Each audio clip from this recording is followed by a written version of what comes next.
विष्णु भगवान की जय, सनातन धर्म की जय। आज विष्णु जी की बहुत ही सुंदर कथा है, विष्णु भगवान जी का स्वप्न। आप लोग सुनिए और बताइए हमारी ये पौराणिक कथाएँ आपको कैसी लगती हैं। एक बार भगवान विष्णु नारायण बैकुंठ लोक में सोए हुए थे। उन्होंने स्वप्न में देखा कि करोड़ों चंद्रमाओं की कांति वाले त्रिशूल डमरूधारी स्वर्णभरण भूपसित सुरेंद्र वंदित सिद्ध सेवित त्रिलोचन भगवान शिव प्रेम और आनंद में तारीख से उन्नत होकर अपने सामने नृत्य कर रहे हैं। उन्हें देखकर भगवान विष्णु हर्ष से गदगद हो उठे और अचानक उठकर बैठ गए। कुछ देर तक ध्यानस्थ रहे।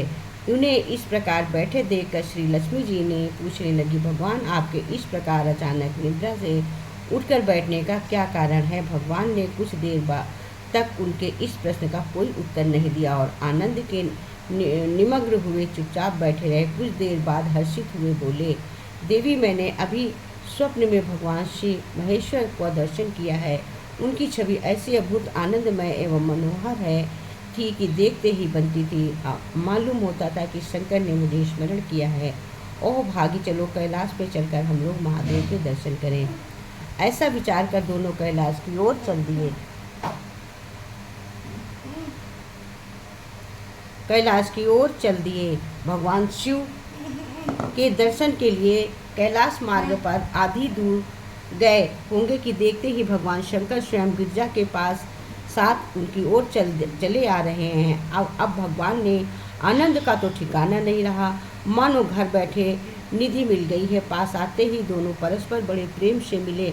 ऐसा लगा मानो प्रेम और आनंद का समुद्र उमड़ पड़ा है। एक दूसरे को देखकर दोनों के नेत्र में आनंद बहने लगे और शरीर पुलकायमान हो गया। दोनों ही एक दूसरे के लिपटे हुए कुछ देर मुखवत खड़े रहे। प्रश्नोत्तर होने के बाद मालूम हुआ कि शंकर जी को रात्रि में इसी प्रकार का स्वप्न हुआ कि मानो विष्णु भगवान को उसी रूप में देख रहे हो जिस रूप में अब उनके सामने खड़े हैं।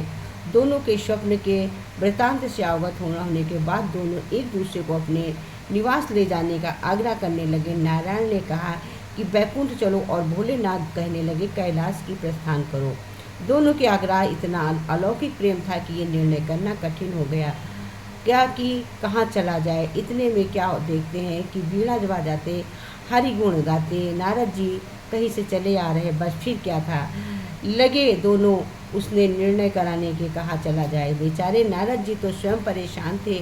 उस अलौकिक मिलन को देखकर वे तो स्वयं अपनी शुद्ध बुद्धि भूल गए और लगे मस्त होकर दोनों का गुणगान करने। अब निर्णय कौन करे। अंत में ये तय हुआ कि भगवती उमा को कह दें कि वही ठीक है। भगवती उमा कहें। पहले तो कुछ देर चुप रहीं, अंत में दोनों की ओर मुख करते हुए बोली, हे नाथ, हे नारायण, आप लोगों के निश्चल अन्याय एवं अलौकिक प्रेम को देखकर तो यही समझ में आता है कि आपके निवास अलग अलग नहीं। जो कैलाश है वही वैकुंठ है और जो वैकुंठ है वही कैलाश है।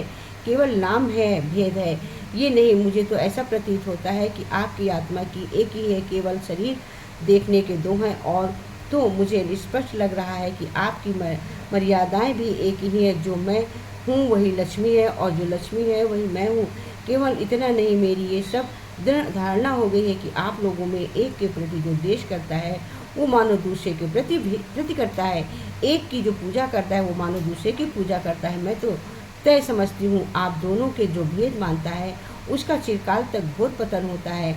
मैं देखती हूँ कि आप मुझे प्रसंग में अपना मध्य बनाकर मानो मेरी प्रवचना कर रहे हैं, मुझे असमंजस में डाल रहे हैं, मुझे बुला रहे हैं। अब मेरी प्रार्थना है कि आप लोग दोनों ही अपने अपने लोक को पधारिए। श्री विष्णु ये समझे कि हम शिव रूप में बैकुंठ जा रहे हैं और महेश्वर जी सम्माने कि मैं विष्णु रूप में कैलाश गगन में जा रहे हैं।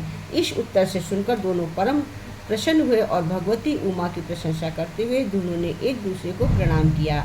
अत्यंत हर्षित होकर अपने लोक को प्रस्थान कर लौट गए और विष्णु पहुँची। लक्ष्मी जी ने उनसे प्रस्थान किया। बैकुंठ पहुँचे तो लक्ष्मी जी ने उनसे प्रश्न किया, हे प्रभु, आपको सबसे प्रिय कौन है। भगवान बोले, मेरे प्रियतम केवल शिव शंकर हैं। देहधारी को अपने देह की भांति में मुझे आकरण ही प्रिय है।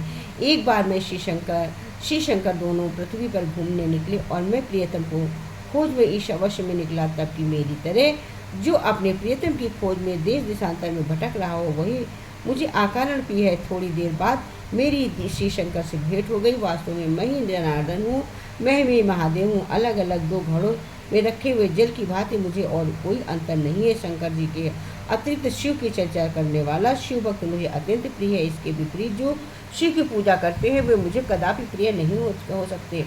इस तरह जो शिव की पूजा करता है वो वैकुंठ वासी विष्णु को भी स्वीकार कर, जो विष्णु जी की वंदना करता है वो त्रिपुरारी को भी मना लेता है। जो शिव को पूजा करता वो विष्णु जी को मना लेता, और जो विष्णु की पूजा करता है वो शिव को मना लेता है। बोलो विष्णु भगवान की जय, सनातन धर्म की जय।